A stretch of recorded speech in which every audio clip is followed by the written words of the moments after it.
Hey, I'm Alex Radcliffe from Board Game Co, and today I'm reviewing Castlescape's expansion, Gates and Guilds.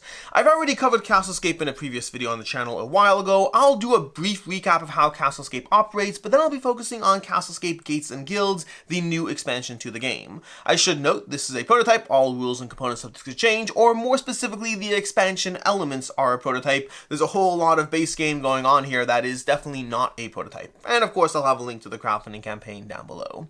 But with that said, the short, very quick pitch on Castlescape is a deck building game. The general idea is you're going to be building a deck, but you're building a deck in order to go ahead and gain control of this board. You see, you're going to be building walls on the board. You're also going to be placing recruits onto the board. And when you have a Bailey completed, when you have an intersection completed, depending on who has control, that player is going to score points based on the influence they have around that Bailey or in that Bailey. You see, recruits that are in the Bailey are going to be worth 1 influence, and recruits on a wall are worth 2 influence. The problem is, to get them on the wall, you have to place them on the ground first and then build a wall underneath them, and when you do that, they're going to go ahead and pop up, which leads to a lot of shenanigans as players specifically try to structure walls in a way that completely undermines what you are so clearly and obviously trying to do. And the important part is the game takes that into account because you have to build walls, then build recruits. You cannot build a recruit and then a wall in the same turn, which gives the other players time for all those shenanigans I mentioned. Now, I mentioned this is a deck building game. You're going to start with your basic deck of 10 cards. You're going to be able to buy cards in the rotating market as well as the fixed market to go ahead and give you a ton of options for anything from basic actions such as adding recruits and walls to more complex actions you'll find in the rotating market. Now, a few other things to note about the game in general is you're going to have this concept of infamy and corruption. Many cards are going to provide various penalties in terms of infamy or corruption on a little marker over here, and that's going to have you moving your markers around the board in order to basically move up your infamy and corruption, which will have a penalty whenever you go ahead and do an inspection, which will happen whenever the walls in the quarry ran out. This is going to be the phases of the game where, as you deplete walls in the quarry, you're going to move down the marker, refill the quarry with new walls, and then do an inspection, which is a variety of things, including scoring points for what players have on the board, so those previously scored Baileys can score again. The problem is players are going to be removing their various recruits from the board based on the influence or corruption, based on the infamy or corruption that they have. So there's a tight little balance of taking advantage of better cards versus the fact that there's eventually going to be a comeuppance because you're going to have to remove things from the board, allowing other players to score points.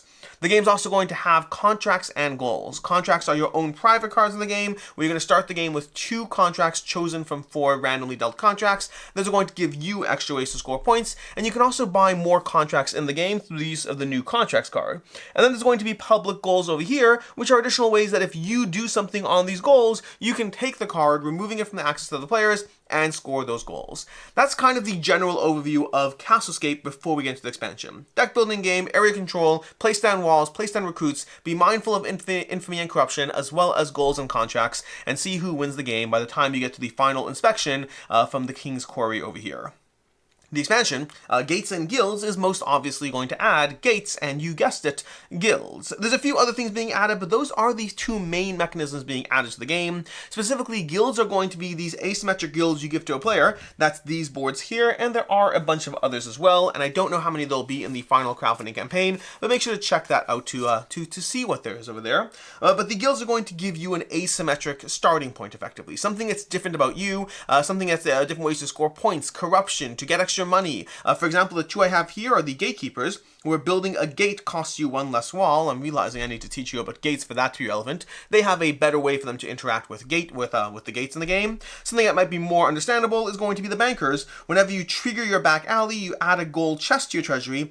Again, referencing something new, gold chests we haven't talked about, but there's a way to get extra gold effectively from the bankers.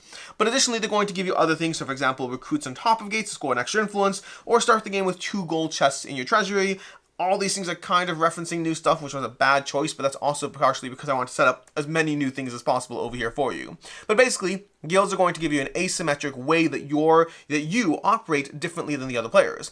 In addition to the guilds themselves, there's going to be different starting cards that go into your decks. Right now, in this prototype, they kind of have a choose whatever you want, but there are going to be recommended settings or recommended cards for the various guilds, but there are different asymmetric cards that get added to your deck as well, so you have something else that's different about not just your abilities, but even your starting 10 cards, which will develop as you continue to play, as you build that deck, but it gives you another starting off launching point in which you are different different than the other players. That's kind of the general idea of how the guilds operate, and for the most part, that's where the guild's influence will end. Influence not to be confused with the actual influence to get a hold and score for Baileys. But that's kind of the nature of the guilds.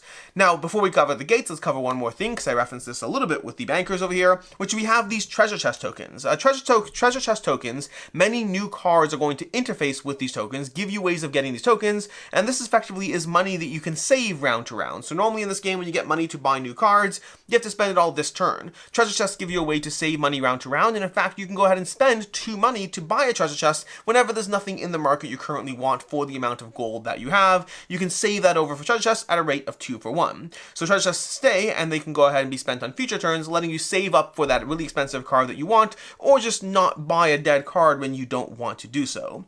Now, many things in the game, including all the new cards, will interact with treasure chests as well. So there's going to be a lot of ways to interact with treasure chests. There's going to be cards that say, oh, go ahead and discard 4 treasure chests, build 4 walls, or take 2 treasure chests off and remove that much infamy. Things like that will happen from the various new cards in the game, which brings us to another new thing before we get to the gates, which is going to be a whole lot of new cards. There's going to be a bunch of new cards added to the rotating market, giving you more card variety as you play through the game. So again, just more variety to the general game, but also more ways to interact with the various new elements, which is important, which we'll get to when I get to the review part of this game. I'll tell you why this is important, but it is important that the new cards interact with the various new elements, from the various gates to the various treasure chests, not so much with the guilds, but the gates and treasure chests. Which brings us to the last new thing, which is going to be the gates themselves. Gates, you can already see there are 2 on the board, but effectively at the beginning of the game, you're going to put these tokens out. These are locations where you can build gates in the game. Now, you could go with a completely symmetric, exactly in the middle of each quadrant of the board, or you can just go ahead and figure out a more random setup, still maintaining the quadrants of the board, so you have some distribution of the gates. And these spots over here are areas where you can discard walls to build gates, and gates give you a few things, but the main thing to note is gates are going to score you extra points for each Bailey on the other side of the gates. So by having a Bailey over here, this Bailey is worth an extra 3 points because a gate points to it. So they're going to heavily impact the areas that the players are fighting over, or vying for control over as you play through the game, because the nature of Castlescape is very often you can have players fighting so hard for something that you end up creating a little 2-pointer Bailey, which is not a lot. Having a gate into that turns that 2-pointer into a 5-pointer, getting nice chunks of extra points for those gates. So players are going to be making their way that way and trying to score as many points as possible for influence and control over areas with the gates. But going back to the cards that are going to be added to the game, a lot of cards are going to interact with the gates. From new goals that are added, because I mentioned there's new cards for the rotating market, there's new cards for new goals, and there's new cards for new contracts, many of those cards interacting with the new elements. So like I said, you'll have many cards that interact with the various treasure chests. You'll also have many cards that interact with the gates in the game. So you can have lots of things to say, players who control more gates will get this, and you'll have goals and contracts that will do stuff like that as well. So you have players who control more gates do this. If you control a gate, go ahead and spend less treasure chests, less walls to go ahead and make a gate. Just different things that interact with the elements in the game. And that's kind of the new stuff we have over here. So a quick recap on the new things is you have guilds, you have gates, you have treasure chests, and then you have new cards that are all going to interact with all those things, as well as new starting cards, which kind of are meant to go hand in hand with the guilds. Which brings us time for the review, specifically of the expansion of Castlescape Gates and Guilds, the new things it adds, what do I think of it, how does it improve the game, does it add to the game, do you need it, all of that. And the short answer is it's mostly just a bunch of good stuff. I don't think any of it drastically changes the game, and I'll tell you why about each of these elements. So first of all, regarding the guilds over here, the guilds are nice, and on their own though, they don't do a ton. I would say that I felt the guilds were less impactful than I would like. If you combine the guilds with your asymmetric new starting cards, there's a nice little twist of new things that are happening for each player. I think it's a nice quality of life add-on. I don't think it heavily impacts the way you're going to play your character. There's small little extra things to go for. If you're playing as the gatekeepers, you want to get a little bit more control over the gates, but then the other players want to stop you from getting more control over the gates, so it all kind of balances out a little bit. Not to say they have no impact, they're nice, they're just not massively asymmetric differences. There's small things that will differentiate you from another player. Good quality of life add-on. The nice part is because they're not so drastic, other players don't need to be so aware of what you're doing that's different or how to interact with that. It's a nice, small, asymmetric start. I like it, but it didn't necessarily wow me because the changes are more on the small side.